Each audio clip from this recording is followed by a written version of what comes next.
सबसे पहला काम होता है कि आप आईयूपीएससी पढ़ने से पहले आप ये देखें कि जो भी आपका आईयूपीएससी पूछा गया है, जो भी यौगिक का फॉर्मूला लिखा है, उसमें कार्बन की संख्या कितनी है। अब मान लीजिए कि हमारे पास एक कार्बन होगा तो उसके लिए हम लोग मेथ शब्द का उपयोग करेंगे, हम लोग इसको मूल नाम कहते हैं। फिर उसके बाद अगर 2 कार्बन होंगे तो एथ लगाएंगे, 3 कार्बन होगा तो प्रोप लगाएंगे, 4 होगा तो ब्यूट लगाएंगे, 5 होगा तो पेंट लगाएंगे। इससे ज्यादा आपको 10th के लेवल में नीचे जाने की आवश्यकता नहीं है।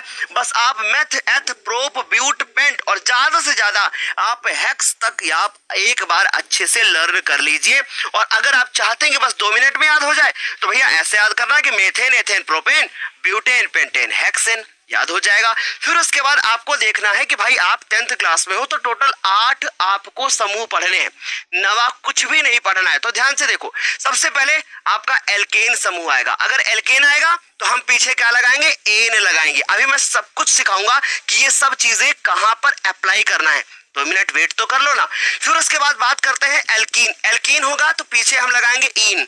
अगर एल्काइन होगा तो हम लोग पीछे क्या लगाएंगे, आइन लगाएंगे। लेकिन सर पहचानेंगे कैसे? तो भैया देखो, जब कार्बन और कार्बन के बीच में एक ही डंडा लगा रहेगा, मतलब एक ही बंध होगा तो एल्केन होगा।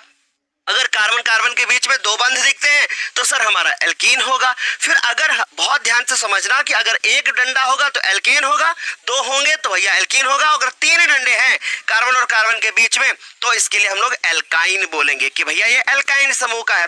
और अगर आपको कहीं पर भी कार्बनिक यौगिक में किसी में आपको आई मतलब आयोडीन लगा हुआ दिख जाए तो उसके लिए हम लोग अनुलग्न बोल करके उसको हम लोग पूर्व लग्न बोलते हैं। हम उसको आइडो आगे लगा देंगे। जैसे फॉर एग्जाम्पल मेथेन आपने पढ़ लिया तो हम उसमें ये बोलेंगे कि भैया इसमें आई लगा है तो आप आइडोमेथेन बोल देना। अभी मैं लिख के बता दूंगा, ठीक है। फिर उसके बाद अगर बीआर लगा होगा तो ब्रोमो बोलेंगे, आई होगा तो आइडो बोलेंगे और एफ होगा तो हम लोग फ्लोरो बोलेंगे। ये आप पूरी चार्ट वगैरह अच्छे से लर्न कर लिए ना। अब आगे बढ़ते हैं।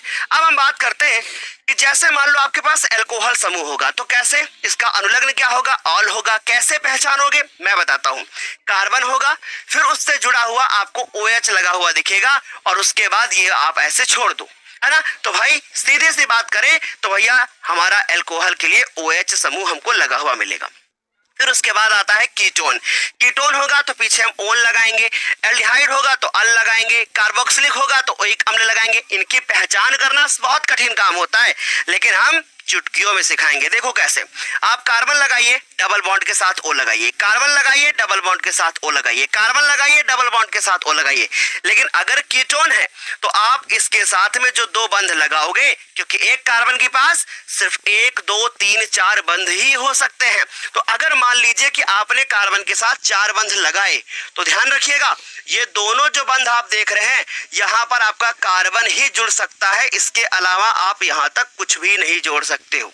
यानी इसको बोलते हैं एल्किल ग्रुप। लेकिन 10th में इतना नहीं है तो बस इसके लिए मैं आपको बताता हूं कि आप सिर्फ यहां कार्बन ही जोड़ सकते हो। तो अगर कार्बन जोड़ोगे तो क्या होगा, कार्बन, फिर उसके बाद आपका यहां एक कार्बन, फिर उसके बाद ऐसे करके होगा कि नहीं बताओ। तो ये क्या हो जाएगा, ये हो जाएगा हमारे पास CH3 और COCH3।